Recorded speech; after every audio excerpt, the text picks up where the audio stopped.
Hello friends, நம்ம குழந்தைங்களுக்கு சமைக்கிற போதெல்லாம் எனக்கு ஒரு கதை தாங்க ஞாபகம் வரும். அது எங்கள் அம்மா எனக்கு சொன்னது.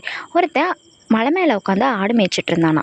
அந்த சமயத்தில் அவங்க அம்மா அவனுக்காக குழிப்பணியாரம் செஞ்சு கொண்டு போய் கொடுத்தாங்களாம். இதை வாங்கினவன், இது என்ன கல்லு கல்லாக கொண்டாந்து கொடுத்துருக்க, போ அப்படின்னு சொல்லிட்டு ஆடு துரத்துறதுக்காக ஒவ்வொன்றா எடுத்து எரிய ஆரம்பிச்சிருக்கான். கொஞ்ச நேரம் கழித்து ஒன்றே ஒன்று இருந்திருக்கு. சரி, அதை சாப்பிட்டு தான் பார்ப்போமே அப்படின்னு சொல்லிட்டு சாப்பிட்டானா. சாப்பிட்டு அவனுக்கு டேஸ்ட்டு ரொம்ப பிடிச்சி போச்சு.